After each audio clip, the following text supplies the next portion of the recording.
오늘 우리에게 주신 하나님의 말씀 구약성 레위기 25장 1절부터 55절까지 말씀입니다.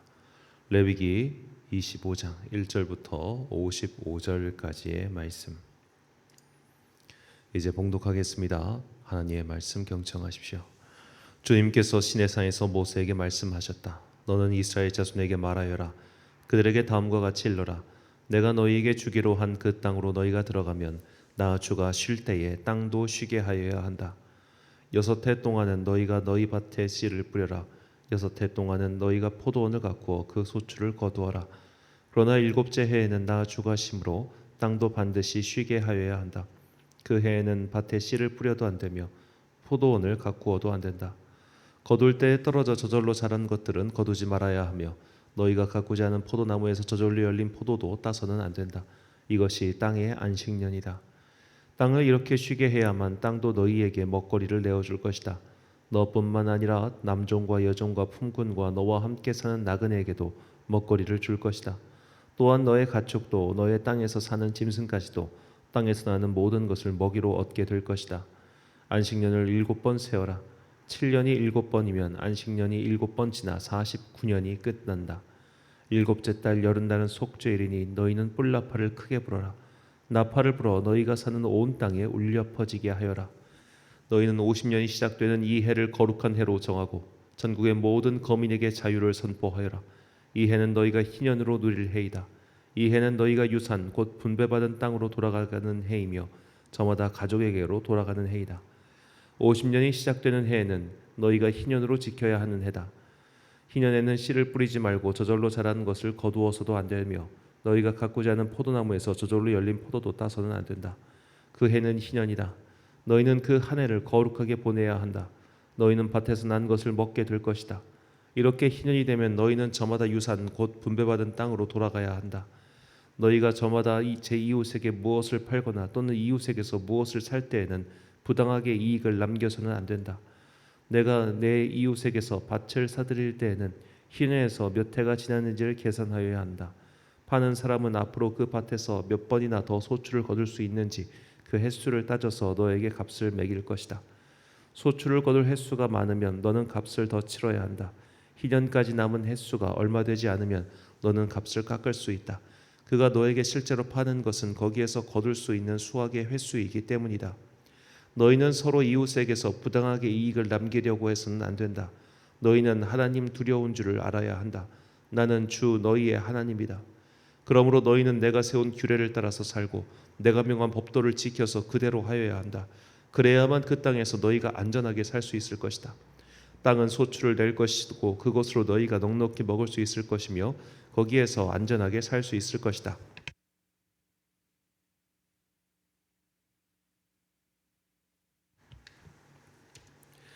일곱째 해에는 씨를 뿌려도 안 되고 소출을 거두어 들여도 안 된다면 그 해에 우리는 무엇을 먹을까 하고 너희는 물을 것이다. 그러나 6째 해에 내가 너희에게 복을 베풀어 새 해 동안 먹을 소출이 그 한 해에 나게 하겠다. 8째 해 곧 너희가 다시 씨를 뿌리는 그 해에 너희는 묵은 곡식을 먹을 것이다. 9째 해가 되어서 핵곡식이 날 때까지 너희는 묵은 곡식을 먹을 것이다. 땅을 아주 팔지는 못한다. 땅은 나의 것이다. 너희는 다만 나그네이며 나에게 와서 사는 임시 거주자일 뿐이다.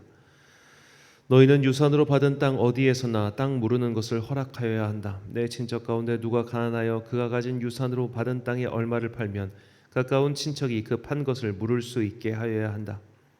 그것을 물을 친척이 없으면 형편이 좋아져서 판 것을 되돌려 살 힘이 생길 때까지 기다려야 한다. 판 땅을 되돌려 살 때에는 그 땅을 산 사람이 그 땅을 이용한 횟수를 계산하여 거기에 해당하는 값을 빼고 그 나머지를 산 사람에게 치르면 된다. 그렇게 하고 나면 땅을 판 그 사람이 자기가 유산으로 받은 그 땅을 다시 차지한다. 그러나 그가 그 땅을 되돌려 살 힘이 없을 때에는 그 땅은 산 사람이 희년이 될 때까지 소유한다. 희년이 되면 땅은 본래의 임자에게 되돌아간다. 땅을 판 사람은 그때에 가서야 유산 곧 분배받은 그 땅을 다시 차지할 수 있다. 성곽 안에 있는 집을 팔았을 때에는 한 해 안에는 언제든지 되돌려 살 수 있다. 집을 판 사람은 한 해 동안은 그것을 물을 수 있는 권리가 있다. 그러나 판 사람이 그것을 한 해 안에 되돌려 사지 못하면 성곽 안에 있는 그 집은 아주 산 사람의 소유가 되어 대대로 그 자손에게 넘어간다. 희년이 되어도 본래의 집 임자에게 돌아가지 않는다. 그러나 성곽이 없는 마을에 지은 집은 그것들을 토지와 같이 여겨 판 사람이 언제든지 물을 수 있고 되돌려 살 힘이 없을 때에는 희년이 될 때까지 기다렸다가 본래의 임자가 그것을 다시 차지한다. 그러나 레위 사람의 성읍 곧 그들이 유산으로 받은 성읍 안에 있는 집은 그렇지 않다. 레위 사람은 성읍 안에 있는 집을 팔았어도 언제든지 그것을 다시 물을 수 있다. 그가 물으지 않으면 성읍 안에 있는 그 팔린 집은 희년이 되면 본래 임자에게 되돌아간다. 레위 사람의 성읍 안에 있는 집은 이스라엘 자손이 레위 사람의 유산으로 준 것이기 때문이다. 레위 사람의 성읍에 딸린 땅도 또한 영원히 레위 사람의 유산이기 때문에 팔 수 없다. 너희 동족 가운데 아주 가난해서 도저히 자기 힘만으로는 살아갈 수 없는 사람이 너희 곁에 살면 너희는 그를 돌보아 주어야 한다. 너희는 그를 나그네나 임시 거주자처럼 너희와 함께 살도록 하여야 한다. 그에게서는 이자를 받아도 안 되고 어떤 이익을 남기려고 해서도 안 된다. 너희가 하나님 두려운 줄을 안다면 너희의 동족을 너희의 곁에 데리고 함께 살아야 한다. 너희는 그런 사람에게 이자를 받을 목적으로 돈을 꾸어 주거나 이익을 볼셈으로 먹거리를 꾸어 주어서는 안 된다. 나는 너희의 하나님이 되려고 너희에게 가나안 땅을 주고 너희를 이집트 땅에서 이끌어낸 주 너희의 하나님이다. 너희 곁에 사는 동족 가운데서 누군가가 가난하게 되어서 너희에게 종으로 팔려왔어도 너희는 그를 종부리듯 해서는 안 된다. 너희는 그를 품고시나 임시 거주자처럼 너희의 곁에서 살도록 하여야 한다. 너희는 희년이 될 때까지만 그에게 일을 시키다가 희년이 되면 그가 자식들과 함께 너희를 떠나 자기 가족이 있는 조상에게서 받은 유산의 땅으로 돌아가도록 하여야 한다. 그들은 내가 이집트 땅에서 이끌어낸 나의 품꾼이므로 너희가 그들을 종으로 팔 수 없다. 너희는 그를 고되게 부려둬서 안 된다. 모름지기 너희는 하나님 두려운 줄을 알아야 한다. 너희가 남종이나 여종을 두려면 너희의 주변에 있는 여러 나라에서 남종이나 여종을 사들일 수 있다. 너희는 또 너희와 함께 사는 외국인 거주자의 자손 가운데서나 너희의 땅에서 태어나서 너희와 함께 사는 그들의 가족 가운데서 종을 사서 너희의 소유로 삼을 수 있다. 너희는 또 그 종들을 너희의 자손에게 영원한 유산으로 불려줄 수도 있다. 바로 이들은 너희가 종으로 부려도 된다. 그러나 너희의 동포 이스라엘 자손끼리 서로 고되게 부려서는 안 된다. 너희와 함께 사는 나그네 신세된 외국 사람이나 임시 거주자 가운데는 부자로 사는 사람이 있는데 마침 그 이웃에 너희의 동족이 살고 있다가 가난하게 되어서 그 외국 사람에게나 너희와 같이 사는 임시 거주자에게나 그 가족 가운데 누구에게 종으로 팔렸다고 하자. 종으로 팔려간 다음이라 하더라도 그는 종으로 팔릴 때에 받은 값을 되돌려주고 풀려날 권리가 있다. 그의 친척 가운데 누군가가 값을 대신 치르고 그를 데려올 수 있으며 삼촌이나 사촌이 그를 데리고 나올 수도 있고 그의 가문에 속한 살부치가 그를 데리고 나올 수도 있다. 그 사람이 넉넉하게 된 뒤에 스스로 그 값을 치르고 나올 수도 있다. 그 경우에 그는 종으로 팔렸던 그 해로부터 희년이 될 때까지의 횟수를 자기 해를 산 사람과 함께 계산하여 그 횟수를 따라 돌려줄 값을 정하여야 한다. 그 가운데서 그가 주인을 섬기며 일한 기간은 그가 이미 주인에게 일을 하여 준 기간이므로 값의 일부를 치른 것으로 계산하여야 한다. 아직 희년까지 남은 횟수가 많으면 남은 횟수만큼 많이 내고 나와야 한다. 그는 종으로 팔릴 때 받은 몸값에서 그 집에서 일한 횟수의 품삯을 떼는 나머지를 모르는 값으로 치르면 된다. 희년까지 남은 횟수가 얼마 되지 않으면 그 횟수를 따져서 그만큼 적게 치르면 된다. 이때에도 그는 일한 횟수와 남은 횟수를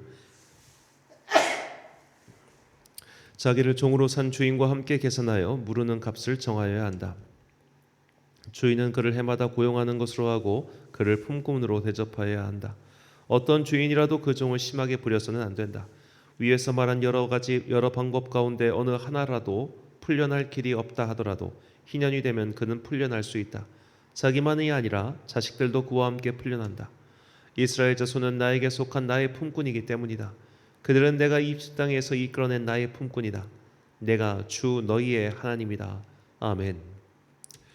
가장 위대한 율법이란 제목으로 하나님의 말씀 선포하겠습니다. 자, 오늘 본문 말씀은 제가 생각하기에 참 성경에서 너무나 중요한 본문 말씀입니다. 바로 안식년과 희년의 율법이 본문에 나와 있기 때문이죠. 자, 먼저 본문 10절과 11절 말씀을 제가 다시 읽겠습니다. 너희는 50년째 해를 거룩하게 하여 그 땅에 있는 모든 주민을 위하여 자유를 공포하라. 이 해는 너희에게 희년이니 너희는 각각 자기의 소유지로 돌아가며 각각 자기의 가족에게로 돌아갈지며 그 50년째 해는 너희의 희년이니 너희는 파종하지 말며 스스로 난 것을 거두지 말며 가꾸지 아니한 포도를 거두지 말라. 아멘. 자, 이 희년은 안식년의 연장판이라고 할 수 있겠습니다. 자, 여기 희년의 율법이 크게 세 가지로 볼 수 있는데 땅의 휴지기, 땅이 휴식한 날이고 또 이제 노예가 해방되는 해입니다. 그리고 무엇보다 이제 땅을 원소유주에게로 환원하는 때죠. 이 땅을 휴식하고 또 노예에게 해방하는 이것은 사실 안식년과 동일한 율법인데 이 땅을 원소유주에게 환원하는 것, 이것이 희년의 가장 큰 특징이라고 볼 수 있겠습니다.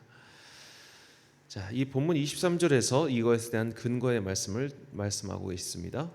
토지를 영구히 팔지 말 것은 토지는 다 내 것임이니라. 너희는 거류민이요 동거하는 자로서 나와 함께 있느니라. 아멘. 자, 이것에 어떻게 보면 가장 좋은 설명의 예시가 우리나라에서도 이런 일이 있었죠. 일제가 강제로 빼앗은 땅을 해방 이후에 원래의 주인들에게 돌려준 것입니다. 이런 식으로 하나님께서는 너희가 이제 살면서 땅을 부동산을 이렇게 경제 거래를 했어도 50년째 되는 희년의 해마다 이것을 원래 주인에게로 되돌려줘라라는 것이죠. 이스라엘 민족은 가나안 지역을 점령한 후 이 지파별로 땅을 분배받았습니다. 그렇게 분배받은 땅을 계속 후대에 물려주면 되지만 누군가는 경제적 능력이 떨어지거나 여러 가지 사정으로 그 땅을 팔 수도 있겠지요. 그렇게 거래가 된 부동산을 50년마다 원래 주인에게 원상복구를 시켜주는 것입니다. 그래서 하나님께서는 이 땅의 경계선을 옮기는 것에 대해서 강하게 경고하시죠. 경계선을 옮겨 놓는다는 말은 측지, 측량을 받고 나서 원래 주인이 누구인지 모르게 하거나 혹은 그 크기를 속이거나 하는 행위이기 때문이죠. 7년마다 땅의 휴지기를 갖는 안식년도 지키기가 여간 어려운 것이 아닐 겁니다. 사람은 누구나다 이렇게 안 해도 괜찮나? 라는 미지에 대한 두려움이 있기 때문이죠. 하나님께서 분명히 6년째 되는 해에는 소출을 3배로 줘가지고 너희가 이듬해 해를 넘길 수 있게끔 내가 해주겠다라고 하셨지만 그것을 선뜻 믿고 나아가는 사람은 매우 드물었을 겁니다. 오늘날 우리에게 이런 걸 하라고 한다면 과연 할 수 있는 농부가 얼마나 되겠습니까? 사람은 당장 눈앞의 이익 앞에서 순종하기가 어려운 존재지요. 자, 안식년 이 땅의 휴지기를 갖는 것도 이렇게 어려울 텐데 경제적 거래를 통해서 내가 취득한 남의 땅을 다시 50년마다 원주인에게 돌려주는 것이 얼마나 어려웠겠습니까? 그래서 어느 학자는 분석하기를 이스라엘 민족은 아마도 가나안 땅 정복 이후에 한 번도 안식년과 희년을 지키지 않았을 것이고 그래서 하나님께서는 이 안식년과 희년의 횟수를 모두 한꺼번에 치르게 하셨는데 그것이 70년의 포로 생활이라고 말합니다. 그 근거의 말씀이 역대하 36장 21절 말씀입니다. 이에 토지가 황폐하여 땅이 안식년을 누림같이 안식하여 70년을 지냈으니 여호와께서 예레미야의 입으로 하신 말씀이 이루어졌더라. 아멘. 자, 이런 희년의 율법 50년마다 땅을 원래대로 복귀하는 것. 이 사실 50년이라고 하는 횟수도 중요하지만 더 중요한 것은 이 땅에 담겨 있는 성경의 기본적인 태도가 더 중요합니다. 즉, 이 땅의 원래 소유지, 모든 땅의 소유지는 하나님이라는 거죠.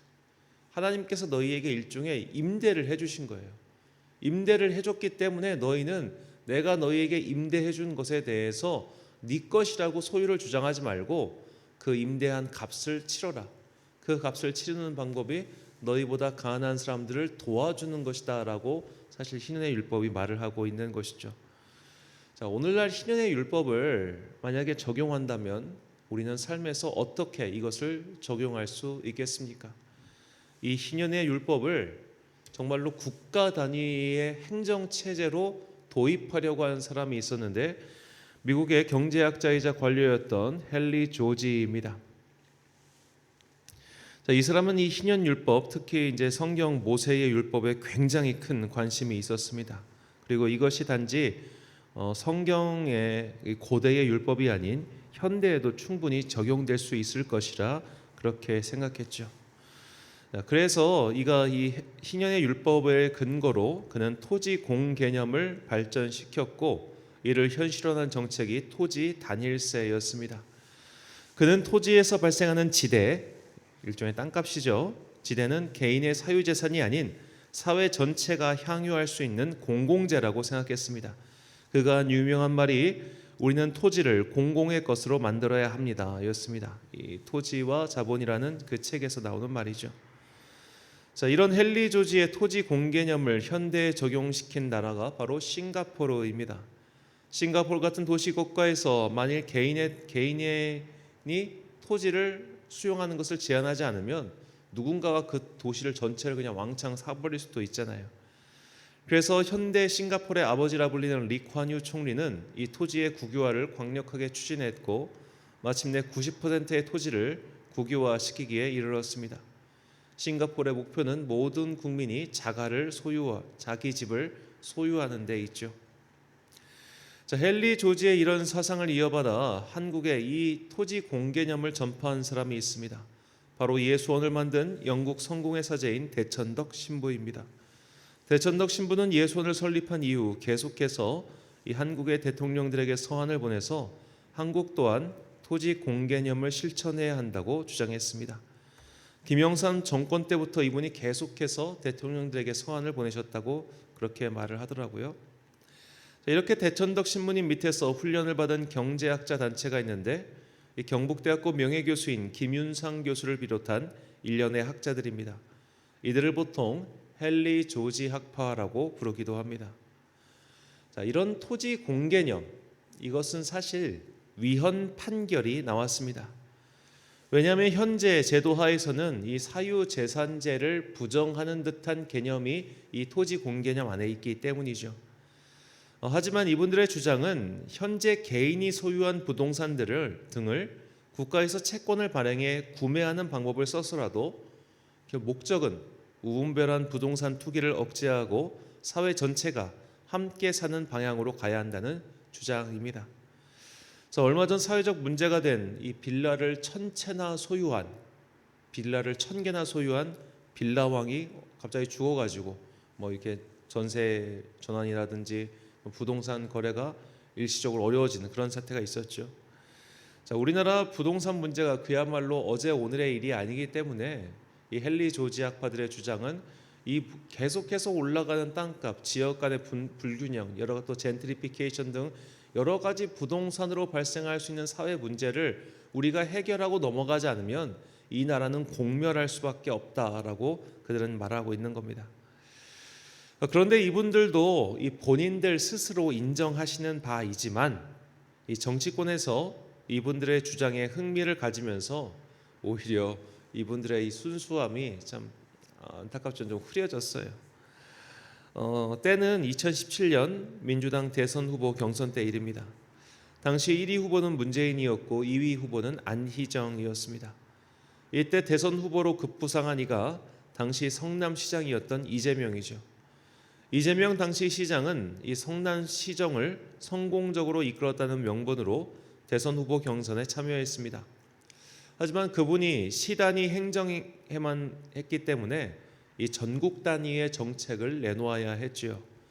그때 그의 눈에 들어온 게 바로 토지 공개념을 주장하는 한국의 헨리 조지 학파였습니다.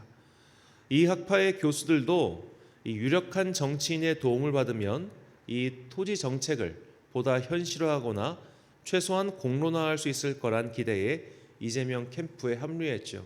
이분들이 이걸 후회합니다. 왜냐하면 이렇게 특정 정치 집단에 합류해서 이것을 정책화시키자 이 정책의 취지나 내용에 대해서 한 번도 읽어보지 않고 그냥 무조건 비판하는 거예요. 빨갱이의 정책이다라는 식으로 말이죠.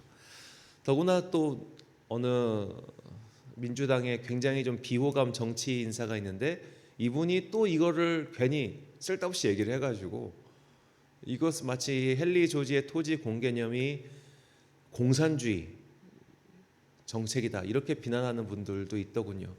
헨리 조지가 들으면 참 비통할 일인데 이 헨리 조지가 살아있을 때 이분이 마르크스와 같은 시대 사람입니다. 그래서 그는 이 마르크스의 토지 개념을 굉장히 비판해요. 그러니까 이거 너무 경제적인 이야기가 되기 때문에 새벽에 할 말은 아니지만 그냥 쉽게 말하자면 헨리 조지는 반마르크스주의자입니다. 근데 그런 사람을 갖다 공산주의자라고 비난하는 판국이니 이게 얼마나 억울한 일입니까? 그러니까 어떻게 보면 이 토지 공개념을 주장하는 한국의 헨리 조지 학파가 정말로 되게 좋은 신앙인들이세요. 전부 다 교회 다니시는 참 좋은 신앙인들이신데 이분이 정말로 희년의 정신을 어떻게 하면 한국 땅에서 구현할 수 있을까라고 이걸 좀 구체적인 방법으로 많은 이야기들을 해놨지만 이것이 정치권 특정 정당 혹은 특정 개인의 정책이 돼버리면서 이것에 대한 건전한 토론은 온데간데 없이 사라지고 그냥 정쟁의 도구 혹은 그냥 막 욕하는 도구가 되고 만 것이죠. 자, 물론 토지 공개념에는 분명한 문제점이 있습니다. 적어도 우리나라 정도의 국토에서 현실적으로 가능한지, 그러니까 싱가포르와 우리나라는 이 국토의 크기가 비교가 되지 않지 않습니까? 사유재산자에 대한 해석의 문제도 있기 때문에 결국 헌법을 개정하지 않으면 이것을 적용하기란 매우 어렵죠. 하지만 그렇다고 해서 이 희년 제도를 어떻게 하면 현실화시킬 수 있을까라고 고민하고 있는 이들의 신앙과 열정을 함부로 평가절하해서는 안 됩니다. 그렇다면 오늘을 사는 우리는 이 희년 제도를 어떻게 수용하고 또 적용해야 할까요?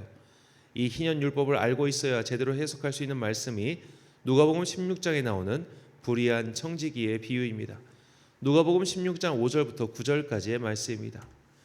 주인에게 빚진 자를 일일이 불러다가 먼저 온 자에게 이르되 내가 내 주인에게 얼마를 빚졌느냐 말하되 기름 100마리니이다. 이르되 여기 내 증서를 가지고 빨리 앉아 50이라 쓰라 하고 또 다른 이에게 이르되 너는 얼마나 빚졌느냐 이르되 밀 100석이니이다. 이르되 여기 내 증서를 가지고 80이라 쓰라 하였는지라. 주인이 이 옳지 않은 청지기가 이를 지혜 있게 하였으므로 칭찬하였으니 이 세대의 아들들이 자기 시대에 있어서는 빛의 아들들보다 더 지혜로움이니라. 내가 너희에게 말하노니 불의의 재물로 친구를 사기라. 그리하면 그 재물이 없어질 때에 그들이 너희를 영주할 처소로 영접하리라. 아멘. 자, 이 청지기는 주인의 재산을 빼돌린 죄로 쫓겨나게 되었습니다. 그러자 오히려 주인에게 더 큰 손해를 입히죠. 주인에게 빚진 자들을 자기 마음대로 탕감시켜 버린 겁니다. 하지만 주인은 오히려 이 청지기를 칭찬합니다. 왜 그랬을까요? 가난한 자들을 돕는 것은 그만큼 가치 있는 일이기 때문입니다. 그리고 더 중요한 것, 이 이야기에 전제가 있는데 이 주인은 한마디로 자산이 무한대예요. 그래서 이 자산에서 이 사람이 뭐 이렇게 빚을 탕감해줘도 나한테 사실 손해될 게 별로 아주 눈꼽만큼밖에 안 되는 거예요. 이 사람, 그러니까 이 불의한 청지기가 내 재산을 빼간 것, 이것은 너만을 위해서 재산을 빼갔기 때문에 넌 나쁜 거야. 하지만 네가 빼돌린 재산으로 남을 이롭게 했으니까 내가 그것까지는 칭찬해 줄게, 이거예요. 이게 우리의 현재적 관념으로는 이거 이해가 하나도 안 돼요. 절대 이해할 수 없어요. 그래서 제가 성경 난제풀인 때도 말씀드렸지만 이것은 하나님 나라의 개념 속에서만 이해할 수 있다고 말씀드렸습니다. 희년의 율법, 세상 사람들이 사유재산제를 주장하고 이건 내 땅이야, 내 거야 라고 주장하는 사람들은 이 율법을 수용할 수도 없고 적용할 수도 없고 해석할 수도 없어요. 하지만 내가 가진 모든 것이 다 주님의 것이며 우리는 그저 주님의 이 직위에 불과해, 품꾼에 불과해, 나는 지금 임대자에 불과해 라는 생각을 가지고 사는 사람들은 이 말도 안 되는 율법을 실천하며 살아갈 수 있다는 겁니다. 그런 사람들은 바로 내가 가진 것을 이웃에게 아낌없이 줄 수 있는 사람이죠. 성경은 거듭해서 가난한 자들에게 손을 뻗어 그들을 도와주라고 명령하십니다. 그냥 생색내기 수준이 아니라 진정으로 그들을 도와주라는 것이죠. 때로는 나의 손해를 감수하면서까지 말입니다. 잠언 19장 17절 말씀입니다. 가난한 자를 불쌍히 여기는 것은 여호와께 구워드리는 것이니 그의 선행을 그에게 갚아 주시리라. 아멘. 사랑하는 천안광성교회 성도 여러분, 그리고 이 새벽을 함께 깨고 계신 귀한 주님의 자녀 여러분, 하나님께서는 너무나 파격적인 안식년과 희년의 율법을 제정하셨습니다. 이것은 결국 가난한 사람들이 계속해서 가난을 되물림하지 않기를 바라셨기 때문입니다. 희년이 50년마다 한 번씩 돌아온다는 것은 가난의 굴레가, 가난의 되물림이 그 다음 세대까지 이어가기를 원치 않으셨기 때문이죠. 가난의 되물림을 막기 위한 하나님의 율법은 결국 이스라엘 백성이 지키기엔 너무나 어려웠던 것 같습니다. 그들의 욕망이 그 율법 지킴을 막은 것이죠. 그래서 하나님께서는 그들의 재산을 모두 빼앗으셨습니다. 우리 또한 마찬가지입니다. 내가 일군 재산이라고 해서 나의 것이 아님을 잊지 마십시오. 나에게 재산을 불릴 수 있는 재능을 주신 것도, 재산을 불릴 수 있는 기회를 주신 것도, 또 노력하며 아끼며 열심을 낼 수 있는 재능을 주신 것도 모두 하나님의 은혜 덕분입니다. 우리가 가난한 자에게 나누어 주면 하나님께서는 그것을 기억하시고 반드시 갚아주십니다. 만약 내가 번 것들을 모두 나만을 위한 창고에 저장해 둔다면 결국 메뚜기와 황충이 그 창고를 갉아먹어버릴 것입니다. 가난한 자들에게 손을 펴서 도와주는 것은 결국 하나님께 우리의 믿음을 증명하는 것이라는 진리를 깨닫고 내가 가진 것을 아끼지 말고 주님을 위하여 가난한 자들을 위하여 나누어주는 선한 주의 도구가 되시길 예수님의 이름으로 축원합니다. 기도하겠습니다. 사랑과 은혜가 충만하신 아버지 하나님, 오늘 희년 속에 담긴 가난한 자를 위한 주님의 마음을 깨닫게 해주시니 감사합니다. 주님께서는 세상에 감히 상상하지 못한 방법으로 가난한 사람들을 도와주라고 하셨고 무엇보다 그 가난이 되물림되지 않도록 하셨습니다. 그렇다고 해서 가난한 사람들이 도덕적 해이에 빠지지 아니하도록 또한 여러 가지 방법도 함께 알려주셨습니다. 그러나 우리는, 그리고 옛날의 인간들은 모두 다 욕심에 눈이 어두워 이 율법을 잊고 살았고 없는 것처럼 살았고 그렇게 지금까지 왔습니다. 이 율법을 정말로 현실 속에서 열심히 적용하려고 하는 그런 사람들을 아무것도 모르면서 욕하는 그런 어리석음을 범치 않도록 주여 우리에게 은혜 베풀어 주시고, 그들의 모든 주장이 수용되지는 않더라도 우리가 함께 고민하며 어떻게 하면 이 땅을 사는 동안 이 하나님의 희년의 율법을 적용하며 살 수 있을지 그것을 고민하고 오늘 나의 손을 뻗어 주님의 도움이 필요한 모든 사람들에게 사랑을 베푸는 주의 도구 되게 하여 주옵소서. 한 주간의 업무를 마치는 금요일입니다. 또 오늘부터 민족의 명절 설을 세기 위해서 사람들의 이동이 시작합니다. 바쁜 와중 가운데도 주님의 사랑 잊지 않게 하여 주옵시고 함께 모여 기도하는 모든 주의 자녀들에게 복과 은혜 내려 주옵소서. 오늘도 참 좋으신 우리 주님의 은총과 평강이 모든 성도들의 가정과 일터 가운데 함께 하시길 간절히 소망하오며 이 모든 말씀 우리 구주 예수 그리스도의 이름으로 기도드립니다. 아멘. 오늘의 기도 제목입니다. 희년의 율법에 담긴 가난한 자들을 향한 하나님의 마음을 깨닫고 그것을 실행에 옮겨 보십시오. 분명히 하나님께서 갚아주시는 은혜를 체험하게 될 것입니다. 오늘 주신 기도의 제목 가지고 기도와 묵상에 힘쓴 하루 되시길 바랍니다. 기도하겠습니다.